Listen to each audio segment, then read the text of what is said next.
Assalamualaikum warahmatullahi wabarakatuh.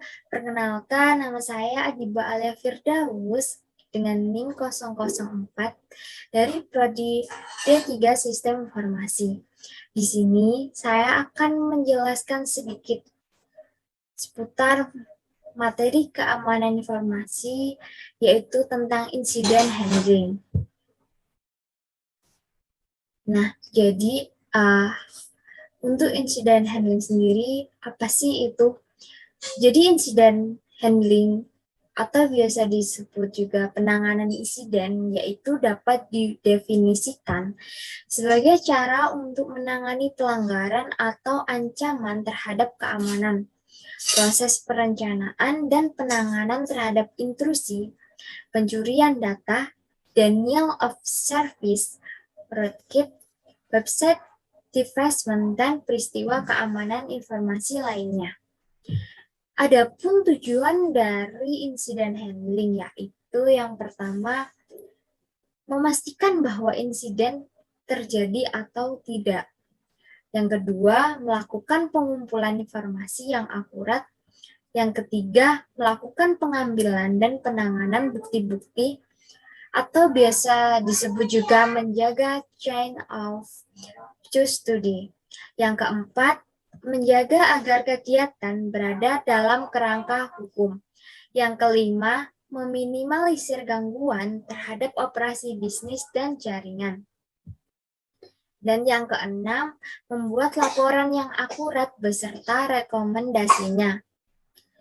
Ada juga beberapa contoh dari insiden handling, yaitu diantaranya ada wabah virus, adalah serangan virus yang masuk dalam komputer kita. Di antaranya ada spam mail, malboom, yaitu serangan yang bisa saja terjadi pada email seseorang yang dikirimi oleh orang yang tidak bertanggung jawab. Ada juga pre-phyllock attack, rootkit intrusion, yaitu sebuah sistem yang dapat menyusup masuk ke dalam komputer seseorang dan mengambil alih komputer tersebut untuk memantau apa yang dikerjakan oleh pengguna yang sebenarnya.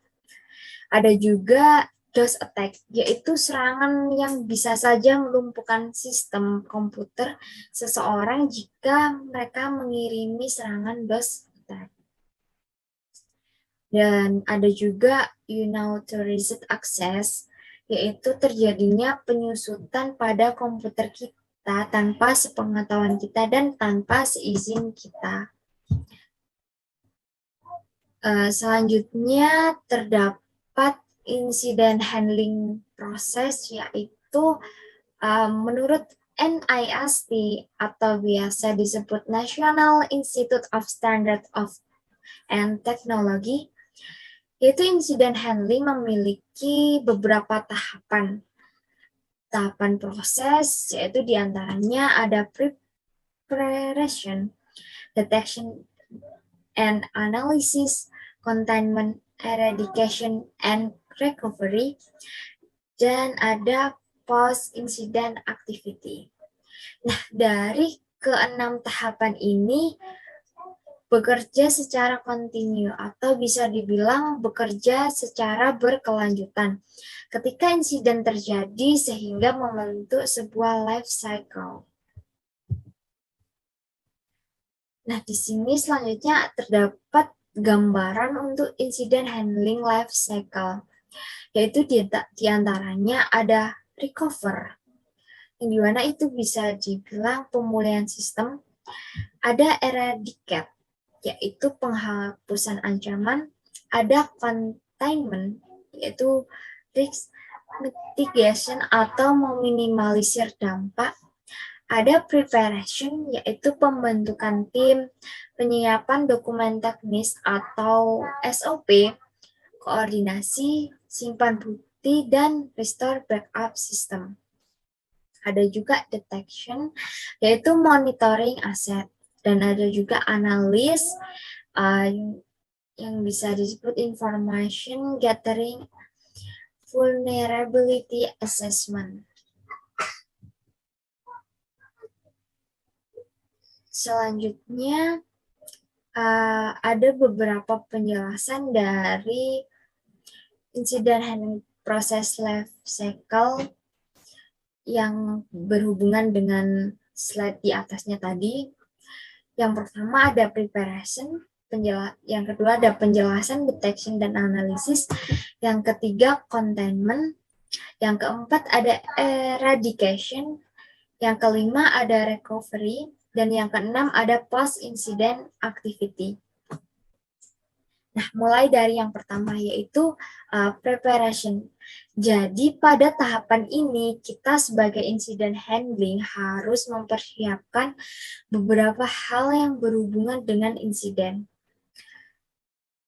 Jadi contohnya ada IR plan, flow incident response, detection tools, police, pembentukan tim IR, dan lain sebagainya. Dan ada tahapan yang kedua yaitu ada detection dan analisis. Yang dimana tahap ini melakukan monitoring terhadap event-event yang bisa menjadi sebuah insiden. Jika memang terbukti setelah melalui proses analisa, maka akan dilanjutkan ke proses selanjutnya. Jadi sebuah insiden ini bisa dihasilkan dari output monitoring SOC ataupun adanya laporan dari user.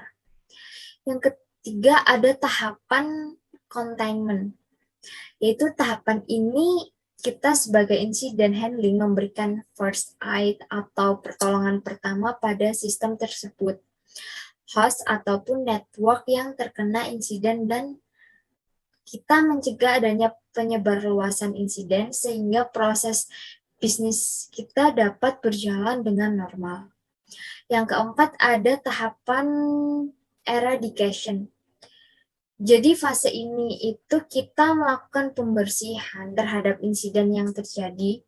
Misal, jika insidennya adalah malware di satu laptop atau host user, kita bisa membersihkan malware tersebut sampai tidak tersisa. Pembersihan insiden ini juga tidak sembarangan. Ada caranya yang sesuai dengan insiden yang terjadi. Dan untuk yang kelima ada tahapan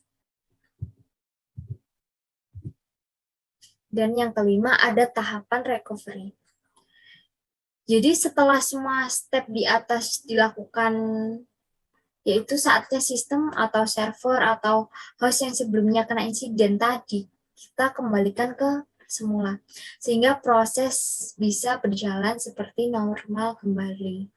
Dan untuk tahapan yang keenam yaitu ada post incident activity, yaitu ini fase yang terakhir adalah fase reporting dan juga learning. Jadi fase ini, reporting ini penting untuk referensi insiden di kemudian harinya, dan dari insiden yang terjadi kita juga bisa learning apa yang kurang dari sistem kita yang telah terjadi insiden handling tersebut. Nah, selanjutnya ada permasalahan-permasalahan yang terjadi pada insiden handling, yaitu dibagi menjadi dua, yaitu secara teknis maupun non-teknis. Yang poin secara teknis itu terdapat beberapa poin yang dimana ada apa saja yang dilaporkan oleh sistem operasi. Yang kedua ada ketersediaan trouble system untuk melakukan suatu bantuan helpdesk.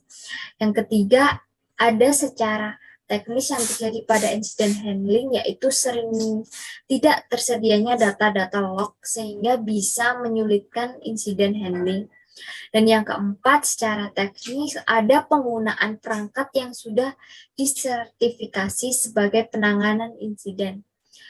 Misalnya Discopier.